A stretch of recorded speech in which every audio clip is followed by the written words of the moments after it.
saya berada di salah satu kawasan kota lama zona Eropa yang ada di Kota Pahlawan, Surabaya. Dan saat ini saya berdiri di atas jembatan merah, salah satu jembatan yang bersejarah yang ada di kota Surabaya ini, Bolo. Karena jembatan ini juga menjadi saksi pertempuran 10 November arek-arek Surabaya ketika melawan sekutu pada tahun 1945.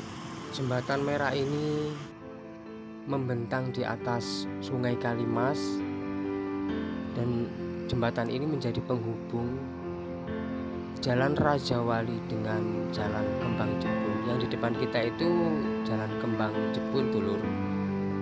Kawasan pecinan yang ada di kota Surabaya. Terlihat antara ada ornamen dari gapura, terus hiasan lampu-lampu maupun tulisan yang ada di Jalan Kembang Jepun yang identik dengan kawasan pecinan yang ada di kota Surabaya ini.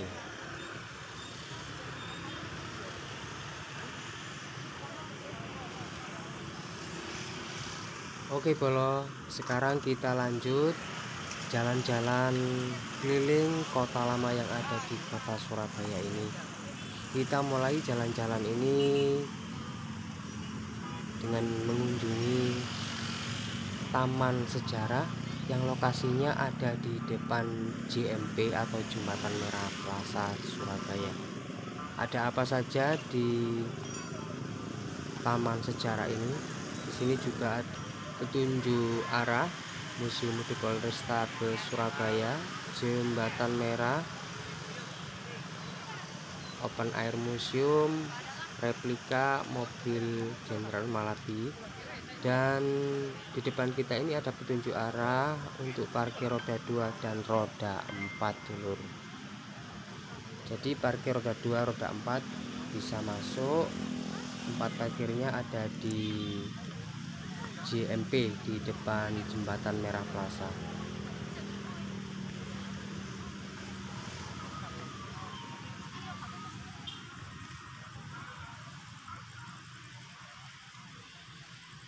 Di Taman Surabaya ini juga terdapat beberapa semacam papan yang bertuliskan Museum Kota Surabaya atau Kota Lama Surabaya. Lebih dari sekedar kawasan kuno, dia merekam sejarah lahirnya kota dari sebuah kerajaan kecil menjadi kota bisnis raksasa, berkumpul banyak ras dan suku bangsa, serta menjadi saksi pertempuran. Pada akhirnya Kota Lama Surabaya adalah epicentrum cagar budaya yang membentuk sekaligus dibentuk oleh kolase kebangsaan, kebudayaan, dan kepahlawanan. Museum hidup berjalan kota seutuhnya hingga saat ini. Seperti ini, dulur, gambaran kota lama Jembatan Merah pada tahun 1880.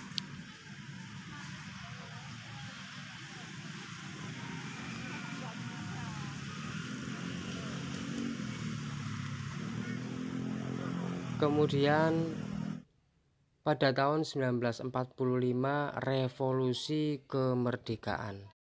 Tempat ini menjadi saksi bisu pertempuran Surabaya. Pemimpin tentara Inggris yaitu Brigadir Jenderal Malabi tewas pada tanggal 30 Oktober 1945. Peristiwa ini memicu pertempuran Surabaya yang terjadi pada tanggal 10 November 1945 yang dikenal hingga saat ini menjadi Hari Pahlawan. Ini adalah foto mobil Brigadir Malabi yang ketika itu dibom arek-arek Surabaya.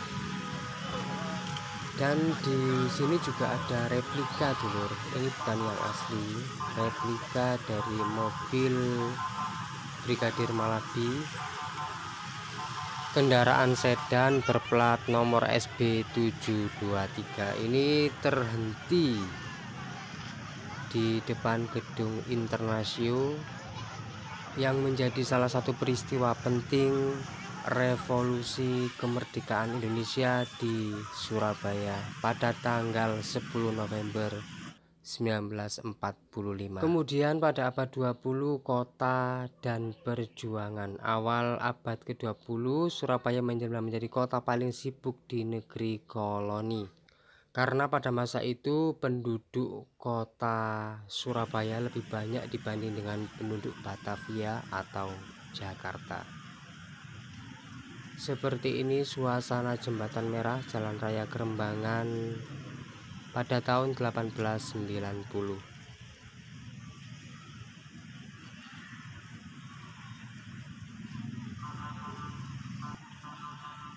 Kemudian pada abad 19 kota Surabaya menjadi kota perdagangan utama, di mana VOC bangkrut pada 1799. Koloni VOC di Surabaya diambil kerajaan Belanda. Kawasan kota lama terus berkembang bukan hanya dalam bidang perdagangan melainkan juga pertahanan. Pabrik senjata berat dibangun, industri perkebunan pun berkantor di sini. Perusahaan ekspor berdiri, industri keuangan dan kantor asuransi melengkapi infrastruktur kota. Ini adalah gambaran atau foto kesibukan perdagangan yang ada di Kalimas pada masa itu, dulur.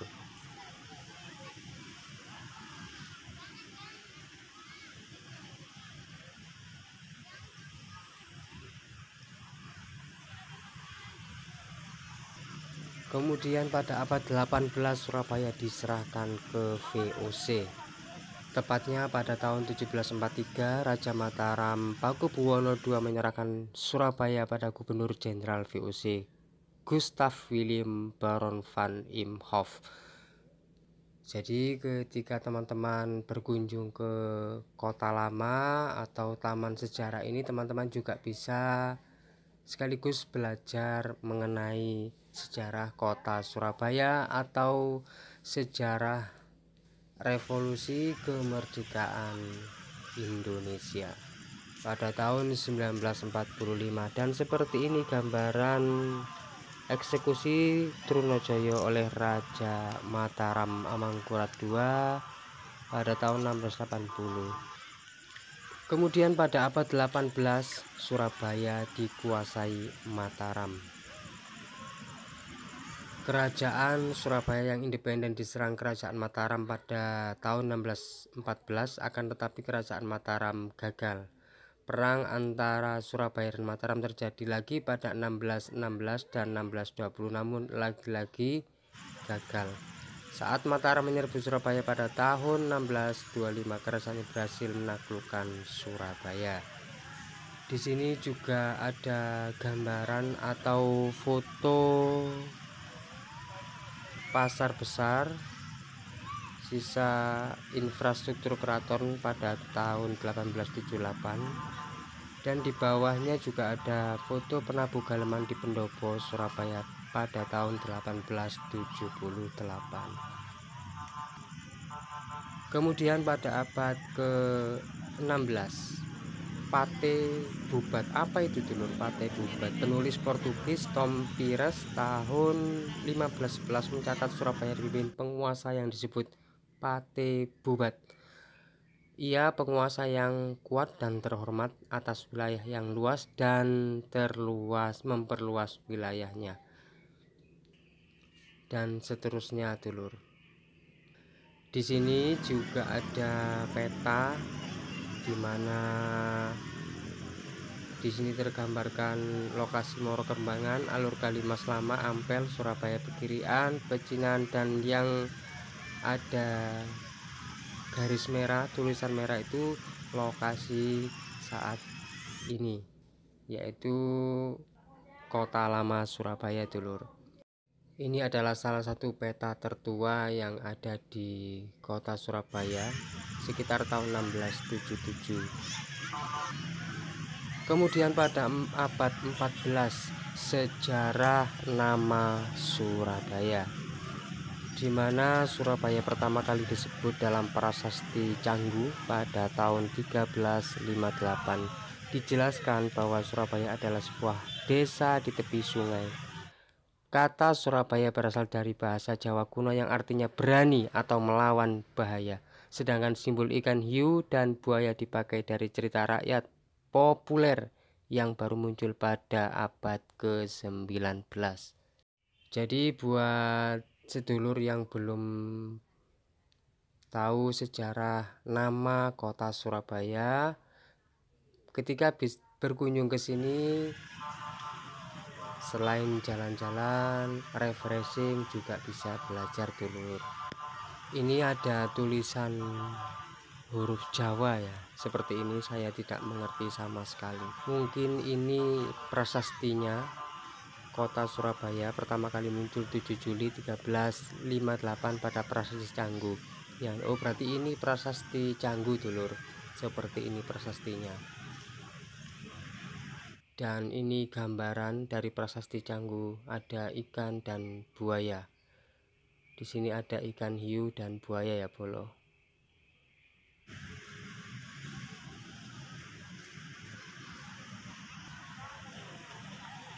Prolog tentang Kota Lama Surabaya.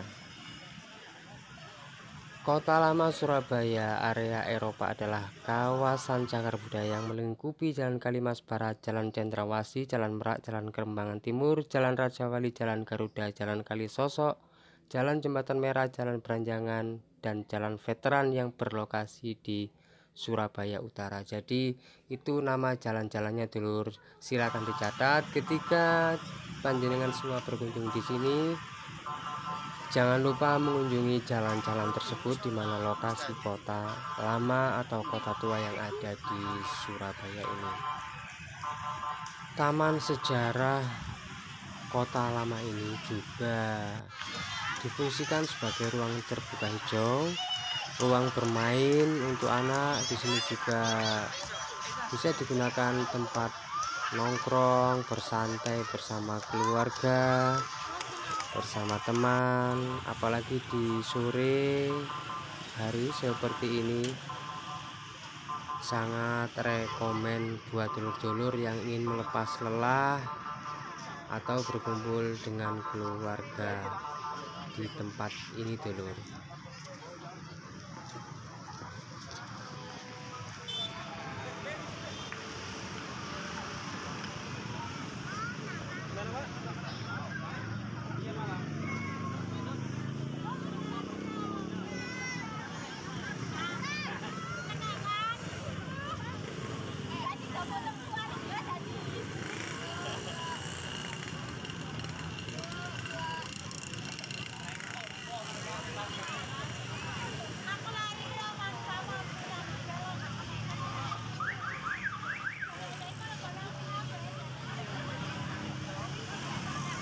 Di lokasi Taman Sejarah Kota Lama Surabaya ini juga ada pos pengamanan atau pos keamanan dulur. Juga ada disediakan musola, juga toilet untuk umum atau bagi pengunjung. Di sebelah kiri saya ini atau sebelah kanan dari taman sejarah ini adalah gedung Internasio dulur.